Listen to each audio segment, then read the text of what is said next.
It is time. It is time for Shelf Life 15. Welcome, everybody, to Shelf Life 15 in my impromptu, poorly prepared for Sunday, Monday episode. Cheers, and that it is coffee time because right now it is Monday. It is not Sunday. And that is because I didn't make anything on Sunday and I just kind of let it go. And now it is Monday morning, and I just woke up. Good morning. And I looked through my shelf life notebook and all my notes on my phone, and it's been a weird week. The holidays coming up, but I'm not going to allow that to be an excuse. Before we continue, under a minute into the video, please like and subscribe. Before we get into any of the business, before we talk about books, before we talk about reading or anything important, I see the recurring viewers. It's time. It's time. Hit. Is it over here? Is it over here? So I don't know. Your job is to like and subscribe. My job is to make these for you. So I'd appreciate that. It's your time. Anyways, it's Monday morning. It's Monday morning. We're gonna we're gonna manifest. We're gonna manifest something. We're gonna have a great day. We're gonna have a great week. We're gonna have a good week of reading and books. I'm hyping myself up. This coffee is delicious. I normally don't put creamer in it, but my wife scored some peppermint mocha creamer. It's usually just black with maybe one stevia, but this is a delight. Now, as I've said before, welcome to Shelf Life. Shelf Life 15. 15 weeks. I don't know what that is. That's one of those weird numbers like a 15K. Doesn't really happen that often. I got a hat here in the way. I have a whole collection of hats, and I think I'm going to start wearing a different hat every episode. I tried to do this in the testing, but as you can see with this clip, if I go to open it, my finger goes directly onto the clip itself. Watch. But I could be cool and an influencer. Whoa, hands free for what? Show you the cool ass books I've been reading. Once again, you already know what books they are. The Count of Monte Cristo. Boom the Tunnel. Oh, that might be the thumbnail. Oh, Shelf Life 15 with a hat. We're gonna start by talking about the Count. The Count of Monte Cristo. I did not get all too far with this, but I just have to say again, this book is awesome. It is easy to read. It is fun to read. It literally drags you into the page. It's like, oh, you got something to do? Not anymore. We're going to be doing this. And I didn't get too far. I'm still under 300. And I'm at the part where I'm going to just talk about this book. It's instead of, oh, yeah, it's great every time. I'm going to just start talking about it. So if you're around where I am or if you still want to read it, plug your ears. Don't turn it off. Look down. I'll tell you when to look back up. Um, I'm at the point where he has escaped. There's been an escape, and he hasn't been caught, but he has a little bit of coin on him, and he's going around back to where everything went down. I'm going to be very vague, just in case someone's kind of feeling it out, but it's not like a full expose spoiler. Um, he went back to his town and he tried to check up on his roots, so to speak. And because he had spent 14 years, 14, 15 years in prison, no one in the town recognizes him. So that's a fun disguise as an author to have. No one recognizes him. He's just going to waltz in. He's an Englishman. He's a rich Englishman now, going around the town solving problems. He's so mysterious. So that's the fun position I am in the Count. I absolutely love the Count. I don't know if we're gonna be finishing anything this year. Uh, the Count's humongous, man. Like, and it's the end of the year. It's Christmas. There's gonna be cycles of ups and downs. I have a feeling there's gonna be a lot of days at work where it's like I am not doing anything. I'm not doing anything. I read my book. Oh, I might have talked about this. How I have a stealth copy of it in my phone now, and I can read it both on my phone and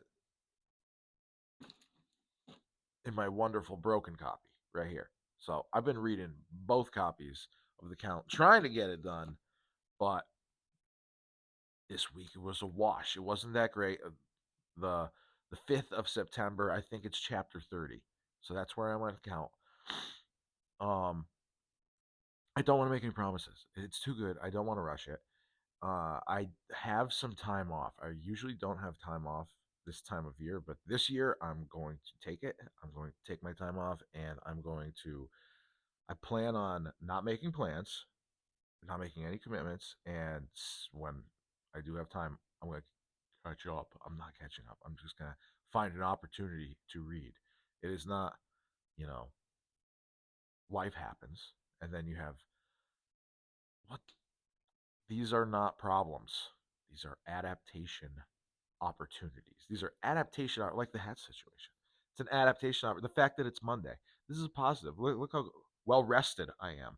It's not a drag and a slog to get through this, but I am kind of going free here. This is like free jazz of a video. Episode 15 is the free jazz video. Look, you see this? Look at Sharp. You know where I got this at? The Caverns. I went to go see Sun in Tennessee. I'm not from Tennessee, and Tennessee is not within what would be considered normal driving distance. But my boy was like, yo, Sun's coming to the Caverns. And I think he called me predictable, and that sat wrong with me. So, boom, I just bought tickets. Like, figure it out, man. We're going. And it was sensational. And this was a boys' trip? I don't know. I had my son, and then I wasn't hanging out with anybody for too long, and then he told me that, and then boop, we're going. That's it. You rent the car. I'll get tickets. Let's go. And it was a fun weekend. I hadn't done anything like that, but I scored this hat, and it never really sits on my head the way I want it to. So, but I don't want to sell it. It's holding the mic nice. Let me know if the audio is good. Like and subscribe. Happy Monday. We're free jazz episode. Again, this has been 50% of the books I've been reading this week. This has been fun. But I did make a dent. How loud was that with this right here?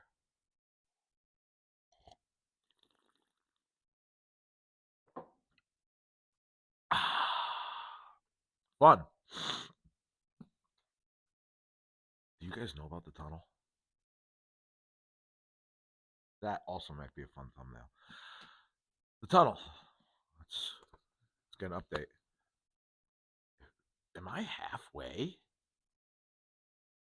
350. Is this a 700-page book?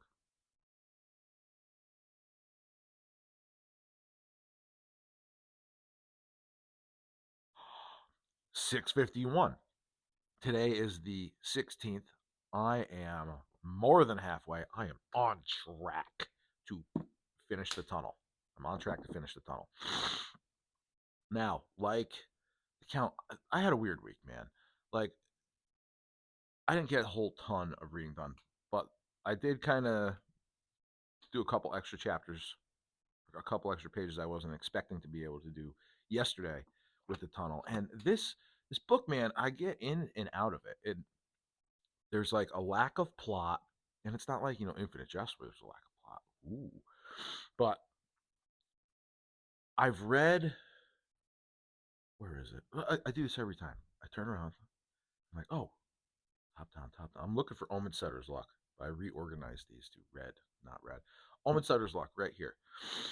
I knew I was feeling out gas, and that was kind of like a primer for eventually reading this. And when everyone started reading this, I'm like, well, I have it. You read Omen Setter, let's go.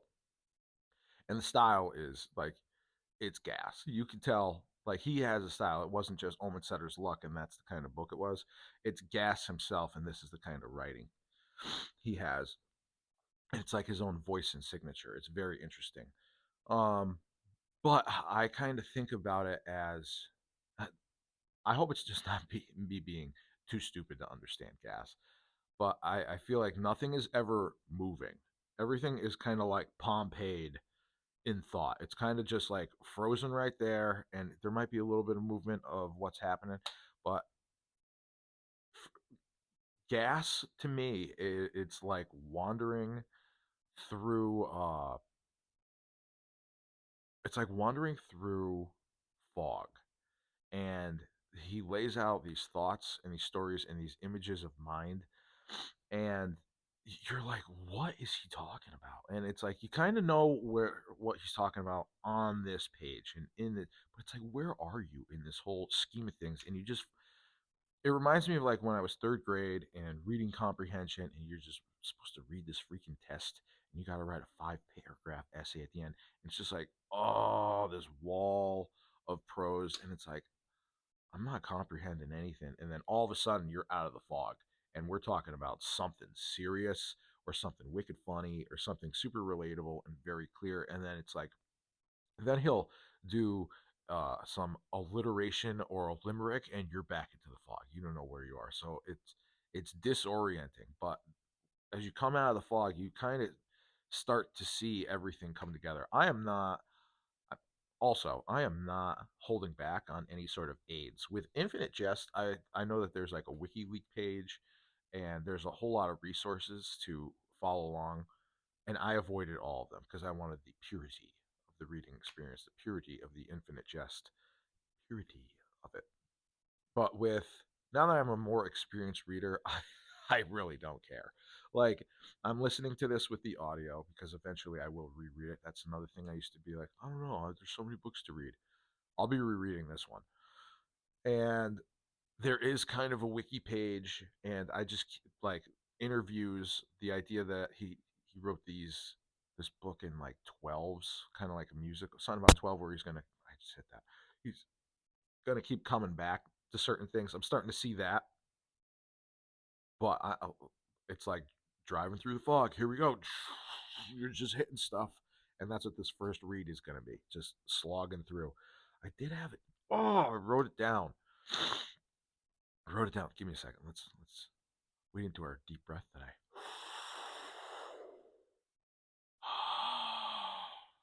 We're gonna center.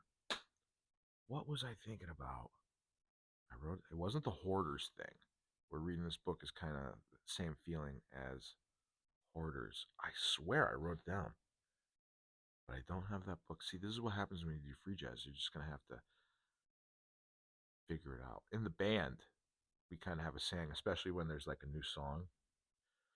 Even if you mess up, it's okay. But under no circumstance are you, when we're on stage, to ever stop. It can sound wrong, it can sound bad, but under no circumstance are you to stop playing music entirely or to look like you don't know what you're doing. You could turn this into a noise show if you want. We have stage time. Go nuts until it's not appropriate. And that's kind of what I'm doing right now. Don't stop. Oh, it wasn't the horror. You know what I'm going to do? I'm going to make a short. And for those who watch it, it's going to be a very confusing short. It's going to be like going into the fog. I'll do a short or a reel or something. I'm going to be like, it was this. And if you wind up seeing that and you've seen this and you recognize it, then just shoot me a laugh. But come on, man. What was it? Oh, I got it. I got it. This is exciting. He's talking about. All right, we're once again, no spoilers here. This was just like one of those like out of the fog blurbs. Uh, Kohler, who is our protagonist, he's a guy in the book. Kohler is talking about his early years when he's starting to be a university professor. No, it was his first winter married to Martha. I know I'm halfway through the book and I don't know who anybody is. It's postmodern stuff, man. What do you want? Um, so they're talking about his earlier life in marriage, beginning of his career, buying a house, and he bought a duplex. And he was talking about how it was post-war construction and the materials were thin and wanting, and how you could hear every noise, and how Kohler bought a duplex with a teaching associate, like some other professor at the college he works at, and they were kind of like, sibling families. Who's in there? They would hear each other's noises. They could hear each other having sex. They could hear each other arguing, and it was like, family kind of nicety. Like, oh, they're having a laugh over there. Oh, what are they up to?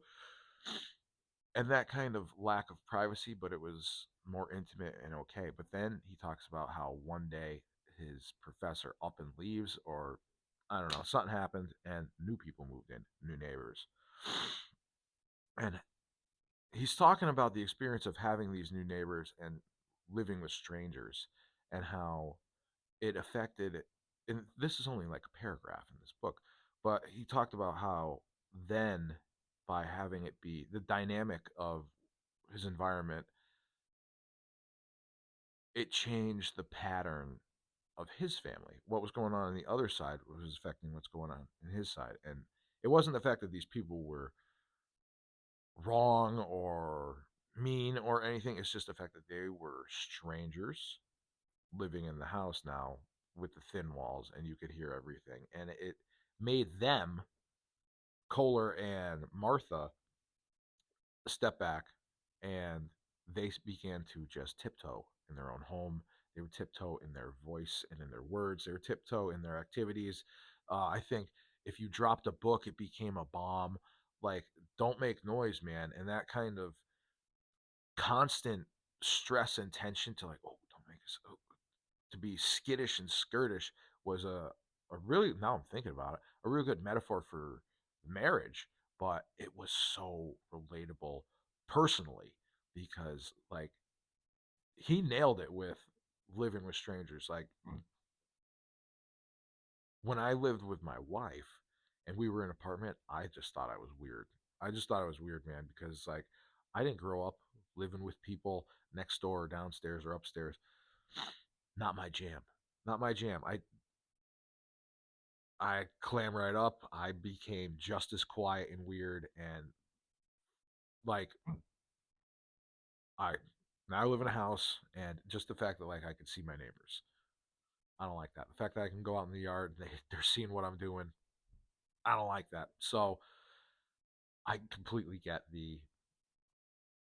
But it was just interesting. It was kind of like an infinite jest moment. It's like, hey, you've been here too, like, but it was written negatively. It was written like in that fog, but it's like it's like that kind of behavior modification is a sickness. Like it's an asocial behavior that's just. I think Gas is just trying to say something about us as a society right there. But for me, that's one of those like all week I was like, I'm in this fog. Like, what am I going to be able to say? And then that came out. I'm like, oh, write that down. Something to talk about on the on the shelf life episode. But guys, that's mainly been what I've been reading. I'm chugging along. I'm past the halfway point that we've just discovered on the tunnel. That's exciting. Meditations I haven't touched because I have the count now in my phone, and it's gonna sit there, and that'll be like that. I still do my daily affirmation of patience with others, strict with oneself, or I don't know. I'm mix that up, but haven't touched any more of the stoicism. Um, it's been the end of the year. It's been being okay with downshifting, being okay with just reading the books I like. I haven't read any more of the poetry. I've been keeping up with my daily haikus. I didn't write any. It's just been chill. It's been super relaxing. And we're ending that Q4 drive, end of the year, tidying things up, getting all the presents ready quietly down here. Someone has been banished from downstairs because we got some secrets over there. So, guys, my apologies for the fact that it's Monday morning. My apologies for the fact that I don't have a whole ton to talk to, and I didn't slog through the pages this week. So I think next week it better be a doozy. And also we have what will that be, the 22nd? That'll be the 22nd, and then we have the 29th year-end wrap-up show. So that'll be coming up soon.